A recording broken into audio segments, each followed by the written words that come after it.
Alors pourquoi ces contacts avec l'Afrique? Ces relations ont-elles seulement pour objectif une fraternisation internationale sur fond de spiritualité et de philosophie? François Stéphanie nous laisse filmer une rencontre avec les représentants de plusieurs obédiences africaines. La cérémonie se déroule dans les salons feutrés d'un grand hôtel parisien. À cette occasion, les différents dignitaires apportent à François Stéphanie des messages de paix de leur pays.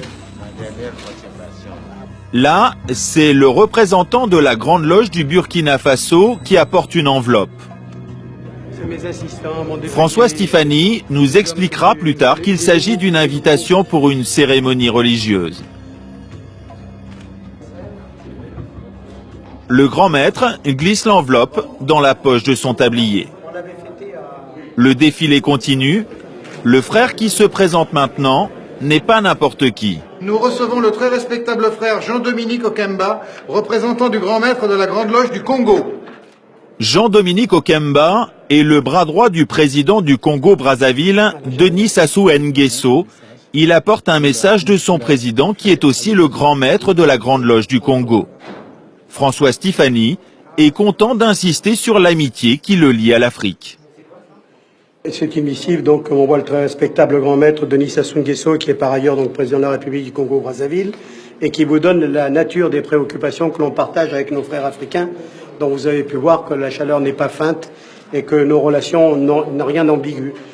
Et comme les petits cadeaux entretiennent l'amitié, le président du Congo n'a pas dérogé à la règle. C'est la plus belle tradition. Ce modeste cadeau, n'est-ce pas, que nous amenons pour marquer notre C'est très gentil, c'est très très gentil.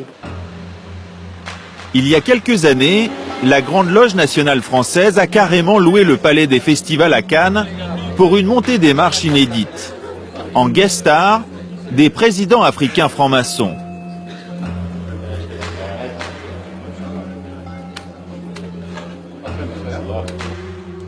Antoine Glaser est le directeur de la Lettre du Continent, une publication spécialisée sur l'Afrique. Nous lui avons montré ces images. Ah bah tiens, c'est le président Omar Bongo du Gabon. Un grand maître de la Grande Loge du Gabon. Et ça, c'est le président Denis Sassou Nguesso du Congo. Ici, c'est Jean-Dominique Okemba, qui est, on l'appelle un peu le vice-président et qui est le patron des services secrets du Congo. La Grande Loge nationale française initie vraiment les dirigeants africains eux-mêmes, les présidents africains qui s'initient ensuite les uns les autres. Donc ça crée vraiment un réseau à la tête des États et ça donne une puissance et une influence qui est assez impressionnante. Ces réseaux servent à quoi? C'est en fait, tu me protèges, je te protège.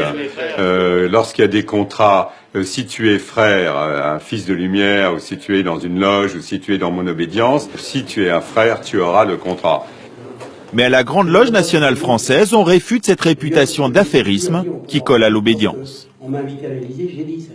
Vous savez, je ne siège pas à côté du président de la République du Congo-Brazzaville, du Tchad ou d'ailleurs. Je n'ai pas du tout cette aspiration.